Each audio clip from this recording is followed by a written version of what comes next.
જામનગરની વાત કરીએ તો જામનગરમાં અંધાશ્રમ પાસે 1404 આવાસ યોજનાના મકાનો જર્જરિત બન્યા હોવાથી મહાનગરપાલિકા દ્વારા રહેવાસીઓને સમજાવી મકાન ખાલી કરાવવામાં આવી રહ્યા છે અને આજે 2 બ્લોકના 24 જર્જરિત ફ્લેટનું મહાનગરપાલિકાની એસ્ટેટ શાખા દ્વારા ડિમોલેશન કરવામાં આવ્યું।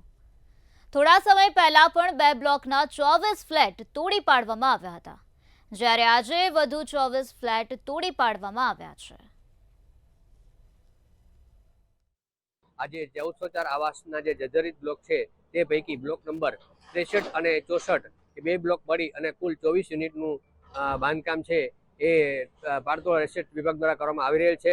સમગ્ર આ ડિમોલિશનમાં કાળજી લેવામાં આવેલી છે। સમગ્ર વિસ્તારને કોર્ડન કરવામાં આવેલ છે। આસપાસના બ્લોક જે છે એ પણ ખાલી કરવામાં આવેલ છે અને સમગ્ર વિસ્તારમાં વીજ પુરવઠો પર બંધ કરવામાં આવેલ છે। આ રીતે તકેદારીના તમામ પગલાં લઈ અને આ ડિમોલિશન છે એ પ્રગતિમાં છે।